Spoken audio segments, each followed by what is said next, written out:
And by this time I had a cast on my hand, and it was like a country ham, you know.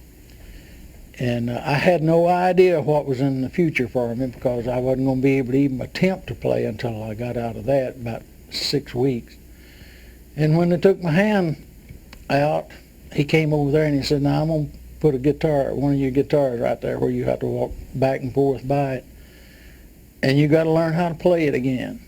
Because I couldn't move anything but a thumb, because it'd been in a cast. Right. And I went to therapy for 3 days a week for 6 weeks, and I finally got to where I could move it a little bit. And by this time, George is giving me exercises to do, you know. Yeah.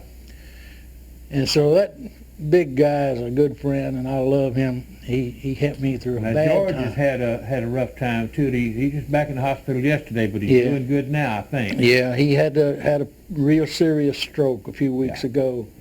Yeah. And I sat at the coffee shop that morning and waited, and he didn't show up, and I went home, and they called me and told me that he'd had a stroke. Yeah. He's a wonderful guy and a good friend. Yeah, he is to all of us. We all, somewhere along the way, he's touched us too, me too. I love that old green truck he drives all the time. What is that, a 55 Chevy truck or something? Yeah. 54, 53. Anyway, he's a wonderful guy too, and I'm glad that you had the help you needed to continue to play. Him and the good man upstairs helped me more than anybody.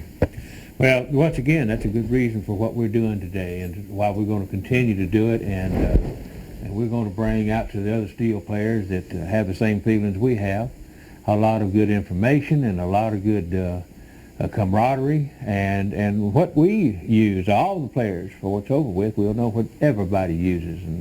And what kind of amp are you playing, Tommy? I'm playing through a Webb amplifier. It's made in Antioch, California.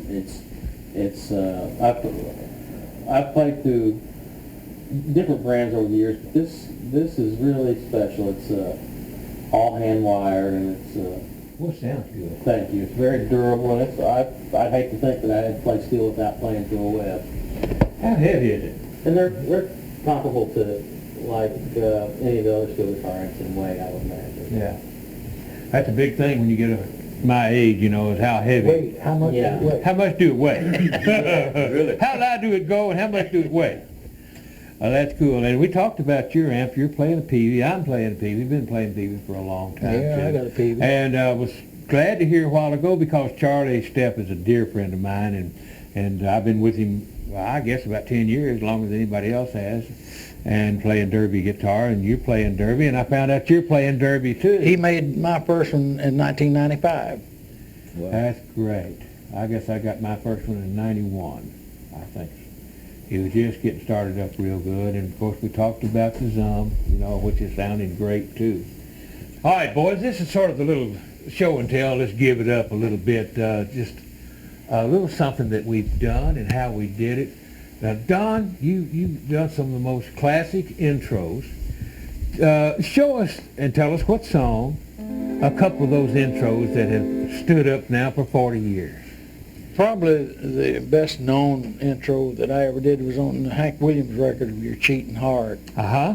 And I did that way up the neck like I did so many of the Hank. What key was you in? Key of C. Key of C. And I started off on my first and third string, and then like this.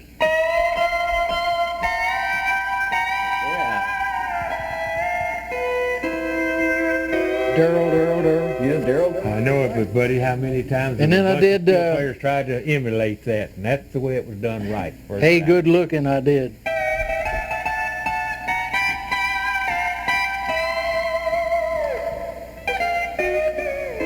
Yeah.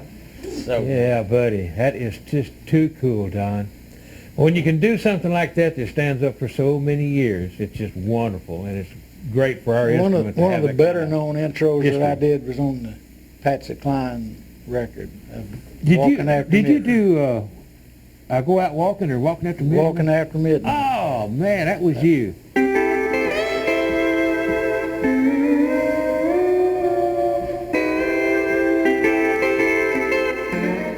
Oh, I love Yeah, that's that song. too That cool. is so wonderful. I told people that was me for years. I guess after this, Yeah. I won't be able to say that no more. That is good, Don, for Thank you. sharing with us. Tommy, I bet you've got a little lick that you share with us. is it my that you turn stuck in the on barrel record already? somewhere. Well, Give it up. I tell you what I want you to do. Okay. Tell you what I want you to do.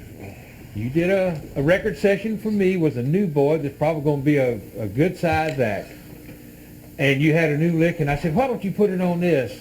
And you said, well, if I did this or if I did that, and you just drove me up a wall, and I thought it was so great, and it's on this Gut Boys record. well, why don't I just play the intro to that particular tune? Do it. Would that be all right? Yeah, that'd be great.